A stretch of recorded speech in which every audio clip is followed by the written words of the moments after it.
S'ka dyshim se të gjitha falenderimet, lëvdatat, për ulje dhe nënshtrimet janë vetëm për Allahun subhanahu wa ta'ala.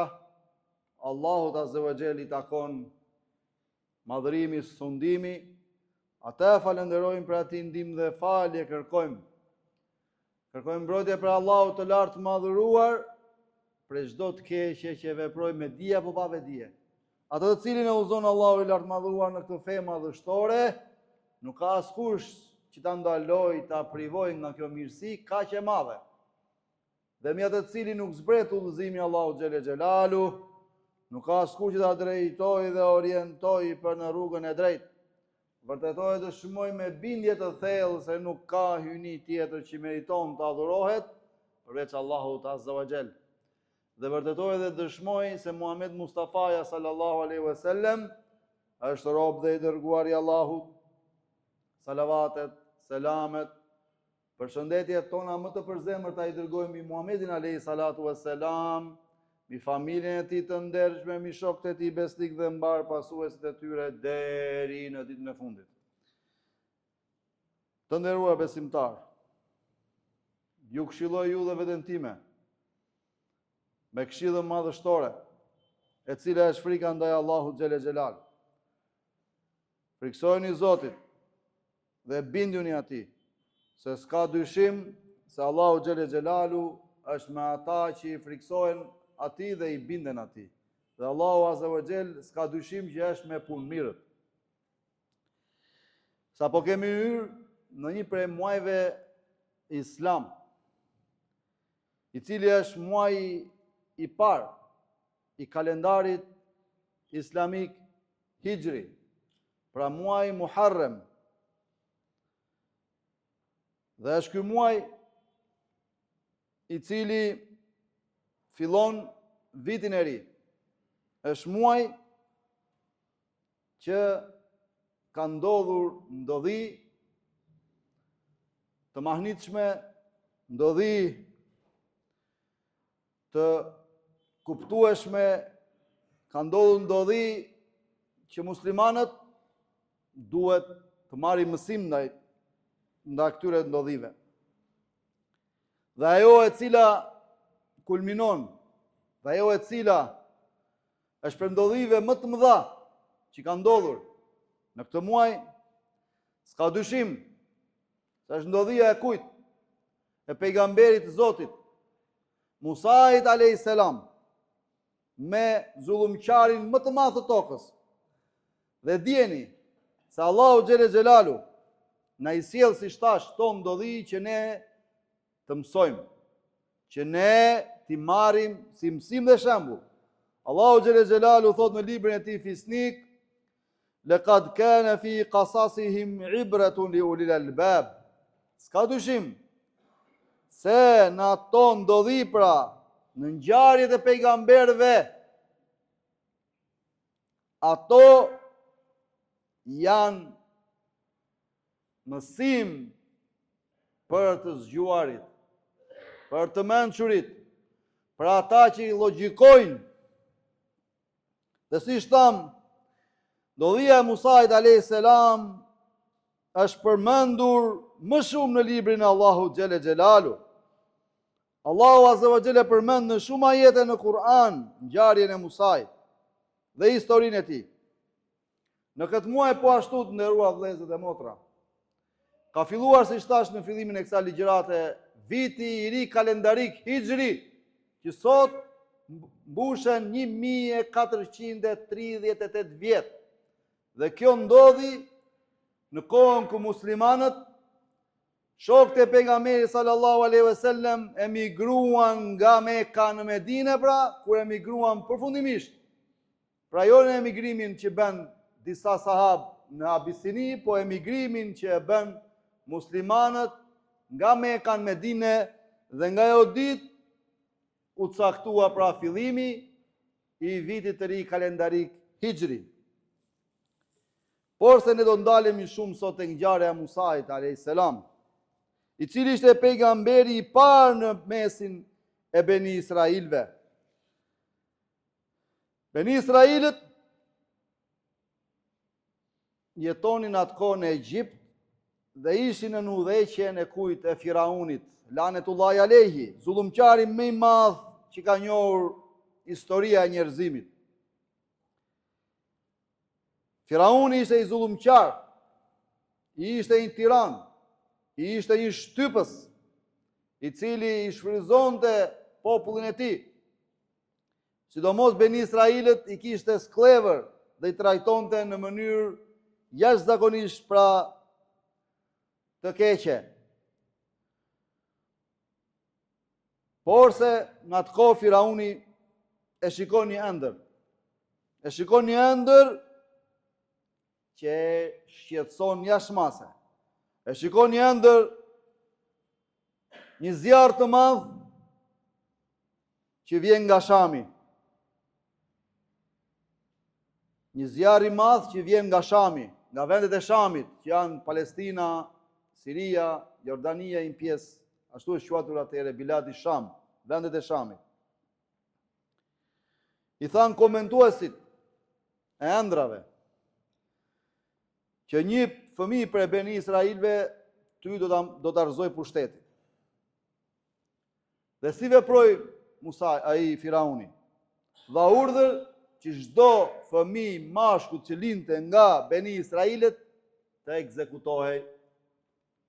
ekzekutohej në vend. Po deshi Allahu xhele xhelalu që në atë vit të lindi kush? Musa alayhis salam, pejgamberi i Zotit. Dhe shihni si i sjell Zoti i gjithëpushtetshëm gjërat. Shihni si i sjell Allahu subhanahu wa taala gjërat. Si don ai, jo si duam ne. Sa arabët e kanë një shprehje thon ana urid anta turidu Allahu yafalu ma yurid. Pra, unë dua, ti don, po Allahu bën atë që don ai. Pra Allahu bën atë që don ai. Kjo është një ngjarje e madhe, por në pika të shkurtra do të trajtojmë inshallah, që ta kuptojmë thelbin, urtësinë e kësaj. E deshi Allahu xhele xhelalu që të lindi Musa në atë vit. Në vitin e tmerrshëm që Firauni dha urdhër që çdo fëmijë mashkull që lindte për Beni Israilëve të ekzekutohej në vend. Dhe Allahu xhele xhelalu e përmend në ngjarjen e Kur'an ku thotë ne frymëzuam nënën e Musait, duke i thënë asaj, jepi gji, por kur të friksohesh për ta, atëre hidhe në lum dhe mos ki frikë. Dhe as mos u pikëllo. Sigurisht ne do ta sjellim atë përsëri tek ti, do ta bëjmë atë për të dërguarve. Dhe ashtu veproi nëna e Musait. S'kishte çfarë të bënte, e vendosi në një ark Musain poshnje dhe e la në Nil, në lumin Nil. Dhe rrjedha e lumit dhe çoi muke o bori i kujt? I pallatit të Firaunit. Subhanallah. Dhe e gjen atë shërbëtoret e kujt? E gruas Faraonit. Asia, Zoti e mëshirofse, ka qenë besimtare Allahut. Besimtare që besonte në Allahun një hak të vetën. Dhe ju lut Faraonit që ta mbajnë këtë fëmijë. Pra për Beni Israilëve që ishte Musai alayhis salam foshnje. Dhe ndodhi që Musai u rrit dhe u edukua ku? Në pallatin e Faraonit.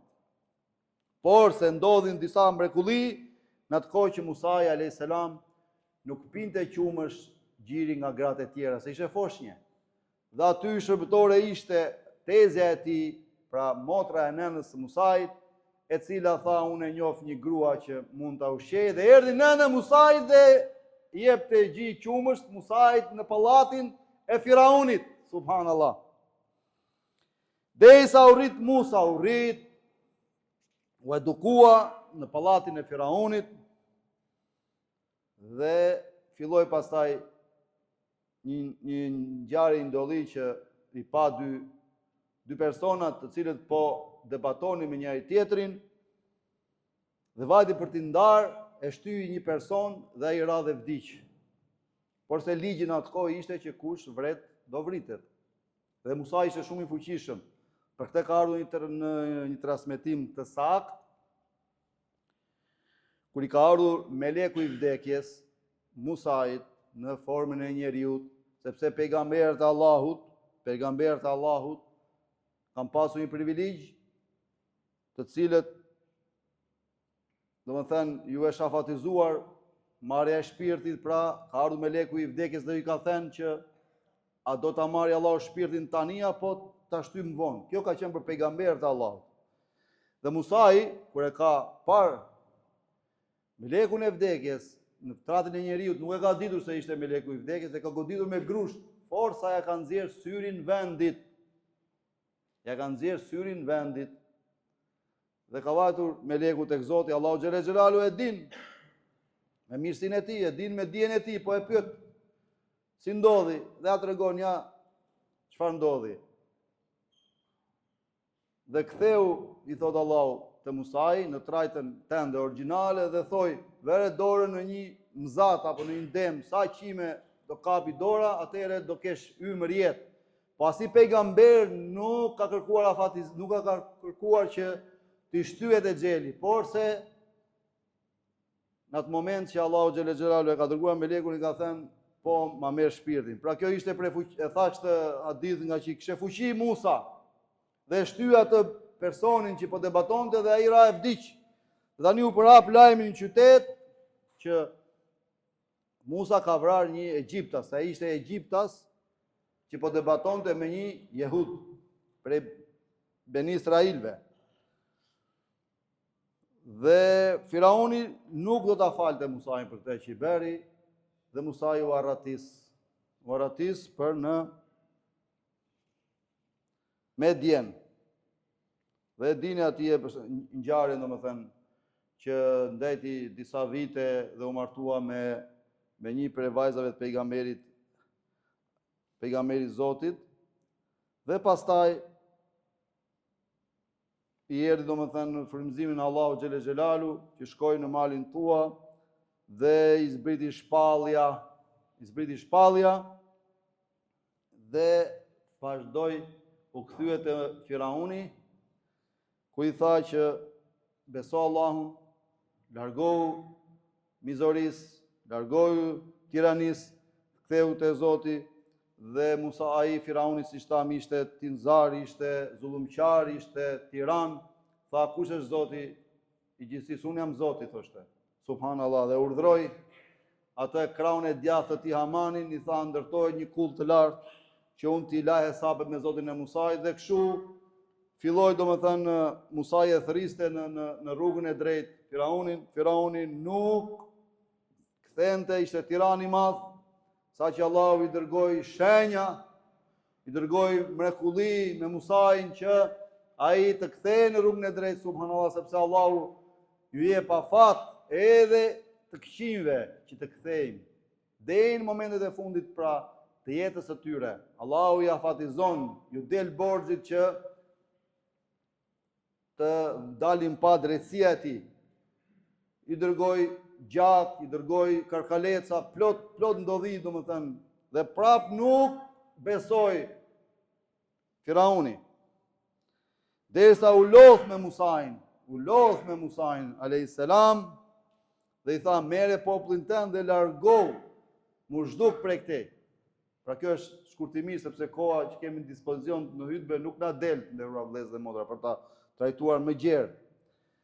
Dhe u nis Musa alayhis salam me popullin e tij për të shkuar në një vend ku të ishin të qetë, sigurt, që të adhuronin Allahun xhelle xhelalu, të jetonin jetën sipas besimit të pastër, por se mbas Firauni u bë pishman, i ra pishman që pse lejoi, sepse Ben Israilit bënin punët më të rënda në Egjipt dhe u vu mbas me ushtri të madhe. Dhe dita 10 e këtij muaji, pra Hashra Muharrem, pra përkon me ndodhin e madhe. Dhe ta shpjegoj edhe më mbas se çfarë do me thënë ka kjo ditë, pra dita e 10 e muajit Muharrem, që i bie inshallah ditën e enjte që vjen, Ashra Muharrem. Dhe kur u vu Firauni me ushtrim mbrapa, të gjithë e dini, besoj, mrekullin që Allahu xhelle xhelalu i dha Musait, që u hap detin mes, kaluan besimtarët me Musain, shpëtuan gjithë, përveç Firaunit me ushtrin, që u mbytën. Por në ato momente, Firauni u pendua dhe deshit besoj, por se Allahu nuk ja pranoi pendimin. Allahu nuk ja pranoi pendimin dhe i tha ty do të bëjmë ajet dhe argument deri në ditën e gjykimit. Dhe thuhet në transmetim, Allahu e din më së miri, domethënë që Xhibrili ka mbushur gojën me rerë Firaunit që mos thoj shahadetin në momentet e fundit, sepse nga që zullumqar i madh ishte, nuk donte që ai të udhëzohej sepse ishte zullumqar shumë i madh. Thuhet në transmetim, Allahu e din, domethënë më së miri, ja ka mbushur gojën me rerë që mos të flasi. Por se Allahu nuk e pranoi pendimin e Firaunit. Dhe e bëri atë shembull deri në gjykimit, sepse e ka nxjerr trupin e tij Allahu xhelle xhelalu në buzë të detit. Dhe shpëtoi Musai alayhis salam bashkë me popullin e tij dhe ky ishte fundi i zullumqarëve. Prandaj ne nga këto ngjarje nderuar vëllezër dhe motra nxjerrim shumë mësime. E para që çdo zullumqar, çdo tiran, çdo njeri kriminal që i bën padrejti njerëzve, s'ka dyshim se fundi i tij do të vijë nëse ai nuk pendohet tek Zoti, fundi i tij do të jetë i dhëmshëm. Po ashtu ndodhi me Firaunin. Gjithashtu kuptojmë se triumfon e vërteta ndaj të kotës, triumfon haku, gjithmonë do triumfojë e vërteta. Ashtu si thot Zoti xhelle xhelalu në librin e tij Fisnik, që thuaj, erdhi e vërteta dhe u zhduke kota. Kul ja'al haq wa za'iqa al-batil, innal batila kana zahuqan. Pra thuaj, erdhi e vërteta dhe u zhduke kota. Se me të vërtet e kota gjithmonë ka qenë e zhdukur. Pra marrim mësime të mëdha nga këto ndodhi nderuar vëllezër dhe motra, dhe duhet të lexojmë historitë islame gjithmonë, se na bëjnë dobi në këtë jetë dhe në botën tjetër. Flasim për ato histori, ato ngjarje që përmenden në librin e tij Fisnik, në librin e Allahut xhelle xhelalu dhe në hadithin e pejgamberit sallallahu alajhi wasallam që janë ngjarje dhe ndodhi të sakta. Jo në ngjarje që janë tridhime dhe jo të vërteta. Prandaj lut Zotin fuqi plot, ne të na bëj të bindur ndaj tij. Aqulu ma tasma'un wa astaghfirullaha li wa lakum min kulli dhanbin wa su'in fastaghfiruhu innahu huwal ghafurur rahim.